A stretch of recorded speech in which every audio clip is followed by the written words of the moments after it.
Hello and welcome to a brand new episode of Smart Money. Now, the big event to watch over the next 6 to 8 months is the general elections 2024 that will be held in April next year. Historically, the run-up to general elections has been a good period for infrastructure and capex-related companies since a lot of government spending generally happens in the run-up to the elections. Today on Smart Money, we're going to discuss just that. We have Gurmeet, Chadha of Complete Circle Consultants right here with us in the studio. And the question we're asking is, are we witnessing a repeat of the 2003 to 2007 investment cycle? And if yes, what are the stocks or sectors that you need to play this theme? Gurmeet, thank you so much for being here with us in the studio. Thanks, Sonia. And, so the reason we chose to discuss this was, one was the data which was coming.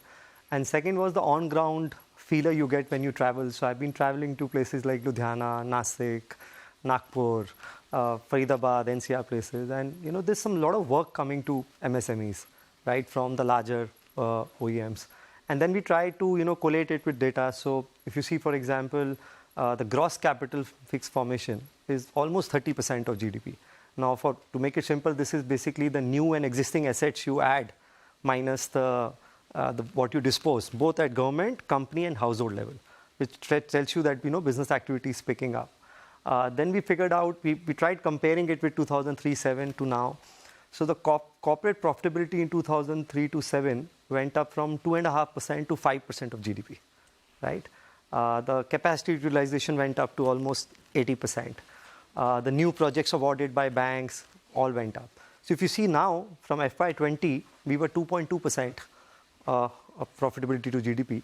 We've gone up to 4, so we are probably at the midpoint. The capacity utilization now is almost 75%. Okay. Right. So I'm just saying these are early signs. I don't want to jump the gun and say that we are exactly in that cycle. And probably this will be more long drawn because the world is not what it was in 2003-7.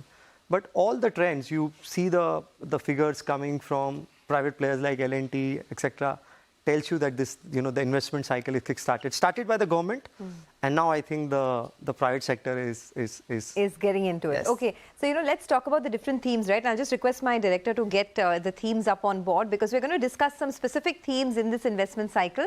And here we have it. These are the big themes that we're looking at, right? There's capital goods, there's power, cement, utilities, infra, PSU banks, as well as the home improvement theme. So let's go one by one, step by step. The first theme is capital goods, and we discussed this ad nauseum that, capital goods as a sector has not performed for over a decade. What makes this time different? So, three things, right? If you see, for example, the commentary from, let's say, L&T, which is the largest player, right? It's up the tender pipeline to 10 lakh crores. It started the year with 9.7. It's already guiding for exceeding last year's guidance in terms of 4 lakh crore is the current order book. Now they're getting orders from hydrocarbons. So if you see Saudis, they have a clear plan of 2030. So whenever oil goes up, they want to use that to get to non-renewables, right? So huge orders coming. We saw $3.8 billion from the Jafra field of Aramco coming to L&T. Then, the private orders are 20% of the book. It was just about 10-12%. So it's not just confined to, and all segments, infra, power, hydrocarbons are firing for it. I also believe there will be better ROE accretion from 12% to, it will start reflecting over a course of time. But it's already performed a lot this year, right? And L&T outperformed everybody else in 2003 to 7, right? So when the cycle starts, see, you have to play the secularity of the opportunity, right? So if the opportunity is good, you have to then see that how the industry's profit pool will go up, the order pool will go up. So you can start with, let's say, L&T, but you have to really go down the value chain and play the sector well. Okay, so L&T is one of your first, themes that you're looking at. First stocks within this capital goods theme. Any other stocks that you like within this space? Yeah, so, quite a lot we like in this space. One of them, I think, is the railway has been a huge capex driver. So in last 4 years, the railway capex has doubled. The spending by the government has doubled. And while there are different plays, there are railway financiers, there are different. We like one company more from the, again, as I said, the size of the opportunity. So we like Titagar, So they are the leader in wagons. So now they are expanding capacity from 8,500 wagons to 12,000 wagons. They are also beneficiary of Metro and Vande Bharat. So they are expanding the coach capacity from 250 to almost 800, and they're getting a lot of international orders. And they've also got into forging wheels, right? And there they have a tie-up with RK Forgings. So their order book right now is 10 times sales. So FY23 order book is basically 10 times sales. Valuations are rich, but then that gives you basically a visibility of how it's going to, play out over a period of time. So that's the second one we like in capital goods space. Okay, so there's L&T, there is Titagar. These are companies that I think are well discovered this year as well. So you're saying that this is a structural upcycle. Even if these stocks have rallied 30-40%, it's not too late to enter them even now, right? See, also, market has a bad experience. See, EPC, capital goods is a very selected play. The balance sheet has to be strong, your working capital has to be good, execution has to be you can't just rely only on the order book. Those stories have played out very badly in last 10, 12 years. So, once you become the preferred, you can call it L1 in case of L&T, and you can call it other terminology, then you have to go with the ones who have a solid track record. And there's ABB India on that list. Absolutely. That wraps up the discussion on capital goods. Quickly on ABB India, if you want to take us through what the big trigger is. Again, as I said, if you hear the management, they're talking of, 15% plus kind of revenue guidance, very good expansion plans as well, solid balance sheet strength, good pedigree. As I said, so there are a lot of road developers, you remember, Sonia, shot up when there was sudden expansion in road, and markets had a bad experience as well. So ABB again is industrial recovery as well as the overall, investment cycle recovery for us. Okay. And good parentage as well. Yeah. Okay, absolutely good parentage. That's the capital goods space. Let's move on to theme number 2, which is the energy sector. And I want to understand a little more about this because renewable energy power has come back in a big way. So for people who've missed out on this theme, how do they optimize here?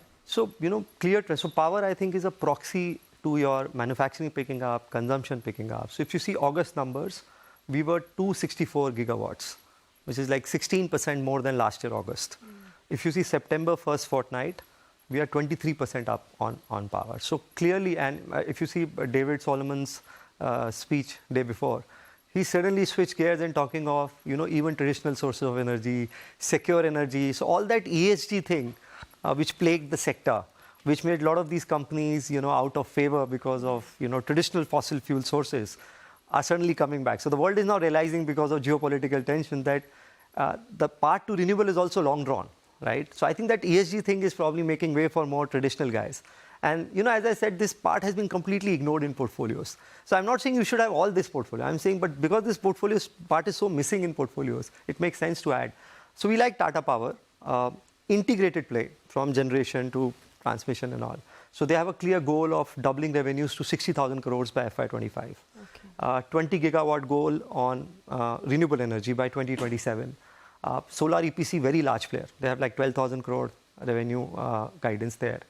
EV charging. So they're playing the complete, and at some point of time, I think there'll be some value unlocking with renewable energy probably getting hived off at some point of time, the way, they are taking it up. And what about the valuations for something like a Tata Power? I ask because it has been once again, a big gainer this year. It's not really gained much actually. So if you see the last high was 320. So it went down to like 180. It's currently midway around 250 or 30 times. It's not like really cheap because some of the run-up has happened. But as I said, I see the size of the opportunity, really large, justifying that kind of the run-up. Okay. Yeah. So that's Tata Power. In this energy theme, any other stocks that attract you? So we like GSW Energy now. So almost 85% of the portfolio is now under long-term PPAs. They've got the balance sheet better now. So debt equity ratio is down to 1.5. They again have a goal by 2030 of 20 gigawatts in terms of their expansion capacity. And they are making moves in renewable as well. So that's the second one we like, in this particular space. Okay. So the other theme that we are looking at is the cement industry, right? Yeah. And generally you notice that when infrastructure picks up, when real estate picks up, cement obviously is an ancillary that picks up too. And now we are hearing that even pricing is going up, yes, especially in regions like the south. Yeah. So which are the biggest beneficiaries of this? So I think you have to play through both a large player as well, let's say, a turnaround story in case there is one. So Ultratech, I think, is clear beneficiary. They are 132 million tons on capacity. They're coming up another 22 in central India, which again will be a beneficiary of pricing being better. The debt has come down from 22,000 crores to 3,000 crores, so hardly any debt now. So it will give you perfect operating leverage and financial leverage. They spoke of 90% capacity utilization in few months. In fact, it touched 100% in 1 month. So perfect operating financial leverage, large player. And 80% of the incremental capacity is now coming from top 3 players. So the industry will also consolidate. So we like Ultratech. And the one we like more is now is one of the turnaround stories. It's a risky bet, small cap company. It's called Sagar Cements. So one is valuation. It's available at $50 a ton. So that's below replacement cost, right? So if Ambuja just acquired Sanghi at $100 a ton. So this one is $50. One of the lowest cost producers of cement, almost 12-15% lower than the peers in South. And I think should probably become cash positive next 2 years. And after Andhra's acquisition, they have like 11 million tons. Right mix of OPC, PPC, almost 50-50%. So that's the other one we like. Okay, so there's Ultratech Cement and there's Sagar Cement. So let's try and just rewind all the stocks that we've talked about so far in case you've missed out on any of them. There's L&T, there is Tata Power, there's Ultratech Cement, Sagar Cement and Titagarh Wagons as well, along with ABB India. So these are, of course, in the capital goods theme, that's the focus area, L&T, Titagarh and ABB. In the energy theme, there's Tata Power and GSW Energy. In the cement theme, there's Sagar Cement as well as Ultratech Cement that Gurmeet likes. So these are a list of stocks. Of course, these are not stock recommendations. These are purely for, learning purposes. You need to take your own call on whether you want to invest or not. But this, of course, will help you to understand what the prognosis is as far as growth for these companies is concerned. Let's do one thing. Let's take a short commercial break. Many more themes and stocks lined up in just a bit. Stay tuned.